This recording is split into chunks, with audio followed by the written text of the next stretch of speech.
1947 में जब भारत और पाकिस्तान का विभाजन हुआ तो भौगोलिक स्थिति के कारण भारत के हिस्से 6 नदियां आईं जो भारत से गुजरते हुए ही पाकिस्तान जाती हैं।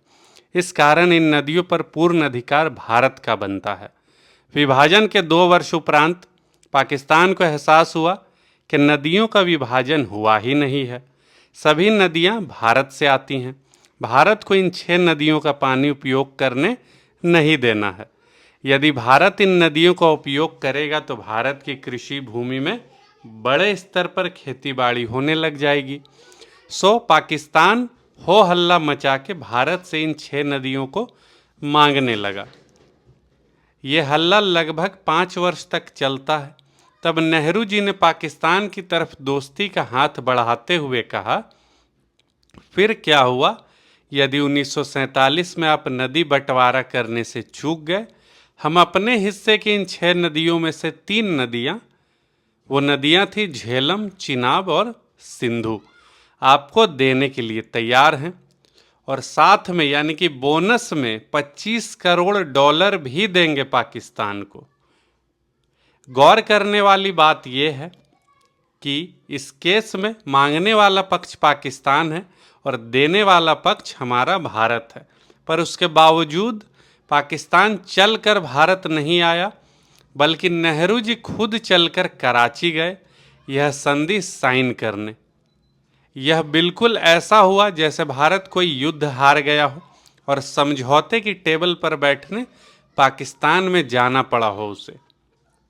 नेहरू साहब ने जिस प्रकार कश्मीर मसले में यूएनओ को मध्यस्थ बनाया, उसी प्रकार सिंधु जल संधि में भी वर्ल्ड बैंक को मध्यस्थ बना लिया, ताकि भारत की आने वाली सरकारें चाहकर भी इस सिंधु जल समझौते से पीछे नहीं हट सके, जिससे पाकिस्तान को कोई पानी देने से रोक ना पाए।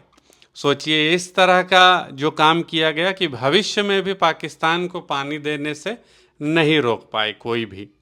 जिस समय पाकिस्तान को सिंधु जल संधि में शामिल 3 नदियों के साथ साथ $25 करोड़ दिए गए थे, यह वो समय था जब भारत विभाजन के कारण अत्यंत गरीबी, भूखमरी, अकाल और सूखे से जूझ रहा था।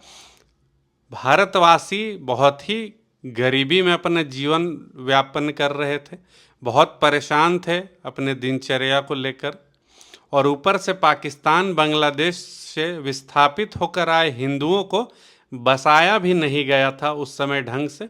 वह दर दर की ठोकरें खा रहे थे और उन्हें कोई आर्थिक सहायता तक नहीं दी गई भारत सरकार द्वारा। सोचिए, वही $25 करोड़ यदि अन्य जगहों से यानी कि पाकिस्तान और बांग्लादेश से आए हुए हिंदुओं के उत्थान में लगाया जाता तो स्थिति बहुत हद तक सुधारी जा सकती थी। लेकिन जैसे ही 1960 को सिंधु जल संधि प्रभाव में आती है, इसके पूरे 5 वर्ष बाद यानी 1965 में पाकिस्तान ने भारत पर हमला करके युद्ध छेड़ दिया। सोचिए, यही पाकिस्तान को पानी दिया भारत ने, करोड़ों डॉलर रुपए दिए, हर तरह से सहायता दी नेहरू जी ने इस संधि में, खुद चलकर कराची गए और ये संधि साइन की, और इस प्रकार से सिंधु जल समझौते की मर्यादा को 1965 में पाकिस्तान ने धजिया उड़ा दिया, एलओसी पार कर दिया, और पाकिस्तान ने साफ साफ शब्दों में बता दिया कि हम तुमसे तुम्हारी नदियों का जल भी लेंगे और तुम्हारी भूमि छीनने के लिए तुम पर हमला भी करेंगे, तुम्हारे लोगों को गोलियां भी मारेंगे, बॉर्डर पर एलओसी का उल्लंघन भी करेंगे। ये संधि समझौता हमारे लिए कुछ भी नहीं है, भारत को जैसे संभव हो सके बर्बाद करेंगे। फिर 1965 बीता, फिर 1971 में फिर से युद्ध, यानी कि भारत को तबाह करने में कोई कसर पाकिस्तान ने नहीं छोड़ा, और पाकिस्तान को पानी देने और करोड़ों डॉलर देने में नेहरू जी ने कोई कसर नहीं छोड़ा।